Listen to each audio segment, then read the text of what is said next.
Hello to a Agatha Christie Week video.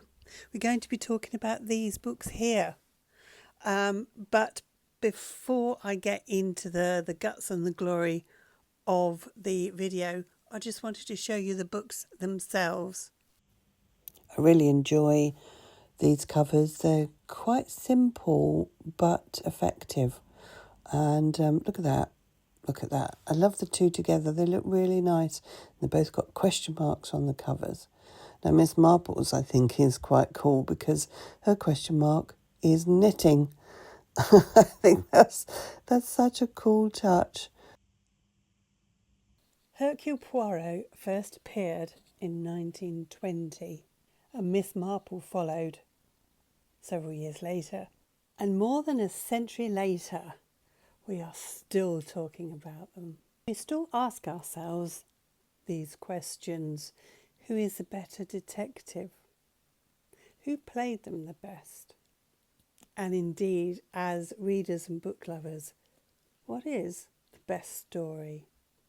Which brings up another question.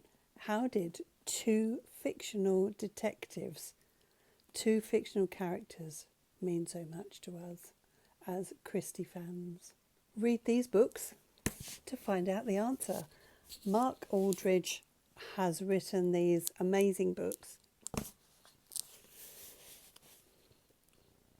They're very much of a similar length. This is the Poirot one.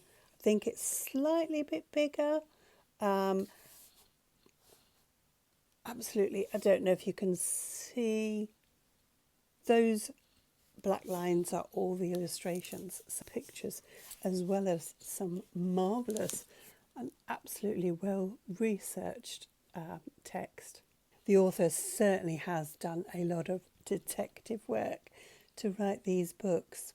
These are non-fiction books, but I wouldn't actually call them biographies. Not really, I don't think. Now, Mark Aldridge has definitely done his homework when researching these books. I've just been onto his website and had a quick look-see, and it does give a lot of information about the author, and they have been working on Agatha Christie stories for many, many years, and actually reading these books, actually it really quite shows, because it's just jam-packed with stuff. I do kind of like the way that he writes about these characters as if they're real cultural figures and not made up characters.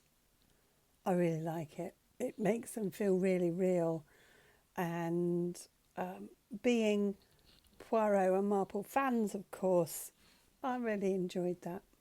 Now, each book does go in to explain how these characters were created, how they changed throughout Christie's writing career, how the books were published, how were they received, and then eventually when these characters escaped from the page, it talks about the appearances on stage, on radio, the TV screen, on the cinema.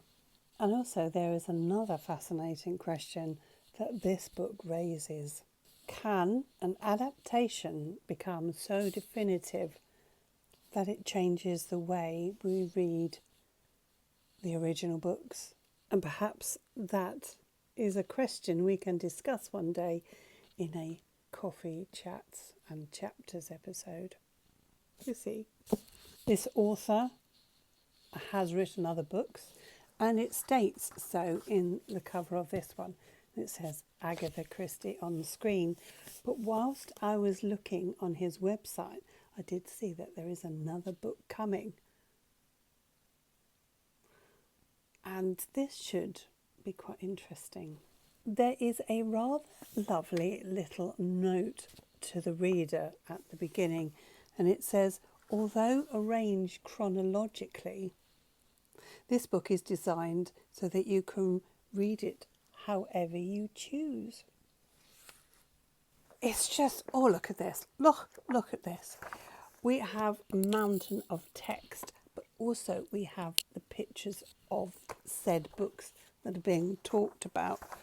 Oh wow, don't think I haven't got that cover.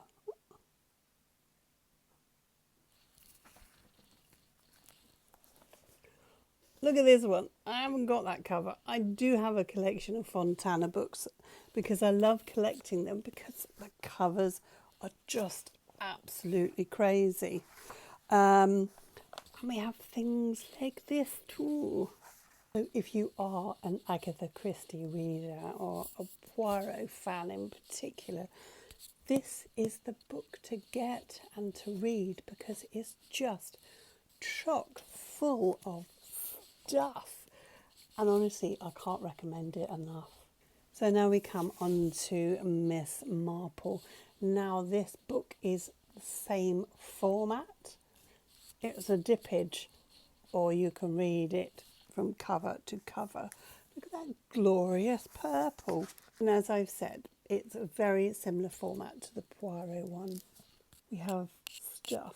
And we have a lot of book covers or radio play posters. I really enjoyed this book just as much as the Poirot one. It goes into all the other stuff, not just Marple on page, but in TV, in radio plays, on films, etc. And I bet you anything you like, if we ask like 5 different Agatha Christie readers to name which actress is their favourite Miss Marple, we'll get completely different answers because there has been many. And what I also like about these books is the fact that he explores the relationships that we have as readers, not only with Agatha Christie herself, but with these characters that she made. And when you read this, you'll find out, shh, don't tell them I told you, but Poirot is the only fiction character that appears in a newspaper's obituary as if he was a real person. I know there's probably questions that you want to ask me, like which one was the best, but actually I think they work the best as a pair. Poirot announces he is the best detective in the world, whereas Miss Marple offers you a cup of tea while deducing whether you killed the vicar or not. That is enough from me today. I hope you enjoyed my video talking about these wonderful books. Have you read them? Have I enticed you to read them? Thank you so much for watching. If you like what you saw, please do come back for more.